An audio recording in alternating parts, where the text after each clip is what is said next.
Why, hello YouTube, this is Baylor Mage again, coming at you with a little bit of a different video today.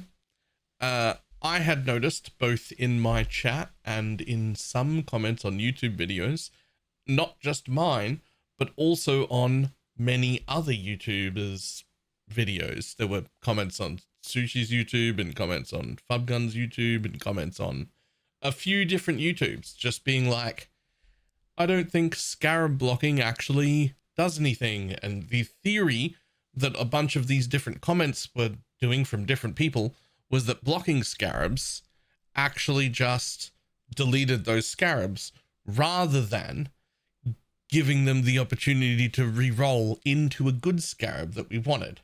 Then I spent about 2 hours looking for any confirmation whether blocking Scarabs actually worked to give us more of the good Scarabs we wanted, or whether it was just deleting Scarabs on the spot.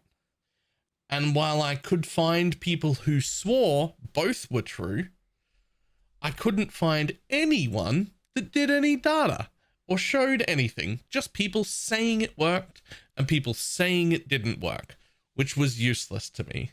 So I decided to put together a whole bunch of maces, and I ran a ton of them, 60 of them, with a very generic atlas, and gathered all of those Scarabs, and then realized that wasn't nearly enough Scarabs. So we reworked and we did a whole bunch of tier 17 maps. This was very, very painstaking because I had to roll over and over and over and over and over again to get this what do we call it? This data to be appropriate. I basically rolled over a ton of useful maps, wasted a lot of currency, and I rolled tier 17 maps until I had pairs of the same quantity, item quantity, the same more Scarab, and the same pack size on every map to have a matching map to run 15 fully juiced Scarab maps in tier 17s and 15 with the block and 15 without the block. And so I'm going to show you the data. If you don't care about the data, the answer is blocking is good and you should do it. But let's have a look at the actual data. Here we are in game. This was the first test we run. This was 30 maps with all the blocks on and 30 maps without all the blocks on. Here is the important bits. Every single map in both strategies, I wanted to run juice enough to bring more Scarabs, but I wanted it to be controlled without big swings. So we ran Scarab of Adversities for more rare monsters, Scarab of Divinities to power them up, and Nemesis. All very cheap, all very good, just to add more stuff in. So that's real important. I also ran the least efficient farming atlas you've ever seen because I didn't use any altars. This is not a good tree. You should not copy this. But I did take every single Scarab node that I could find and every single quant node that I could find. But I didn't take any of the drop a specific Scarab or more likely to be a specific one, because the idea of a test like this is the total number of Scarabs the same?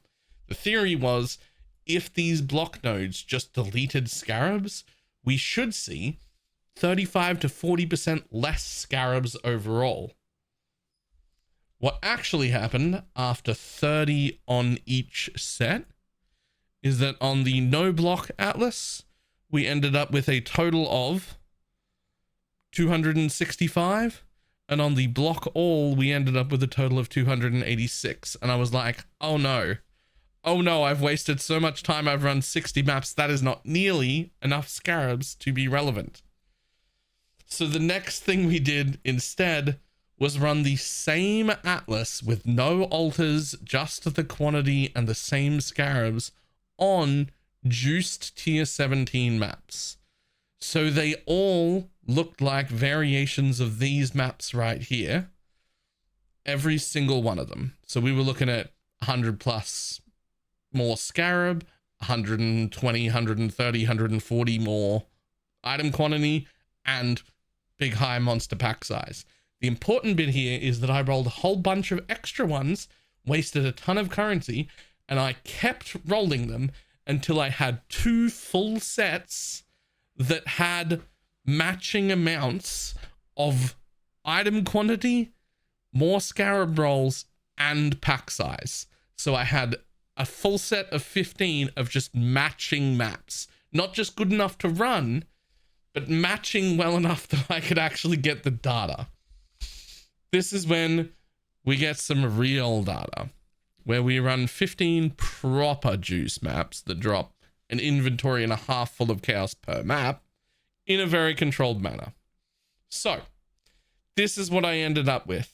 On the block all tree, which is just this same tree that has every node, but I took all 10 of these, which again, you should not do. This is not good for efficient money, but it was the best way to do the test. I blocked all 10 of those, and then otherwise it's the same tree. On all 10 blocked, these are the scarabs that I dropped. There are only 68 total different kinds of scarabs, and we totaled 1,446 individual scarabs. The total price here is irrelevant. The kind of scarabs is irrelevant. The important bit was, if the theory is correct, you will have significantly less scarabs when they are all blocked compared to when they are unblocked. So then we ran essentially the paired 15, and we get this, which is 1,450 total scarabs. Now this time there are 102 different scarabs. There's a much larger variety, but we're literally 4 scarabs higher. I'm going to call that so well within margin of error. I'm also going to be really happy with how well I rolled both sets of maps to have dropped such a close number. These maps were almost identical.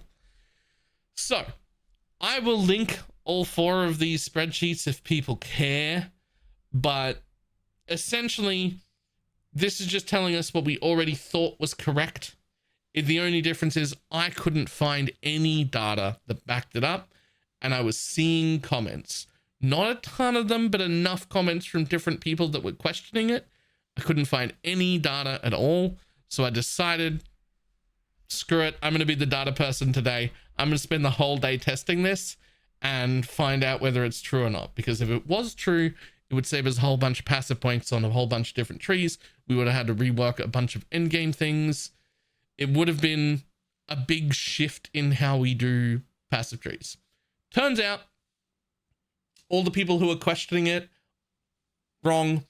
Blocking scarabs is actually really, really good. You do get more scarabs of the kind of things that you want when you block the bad stuff, which is always what we assumed, but I never had any data.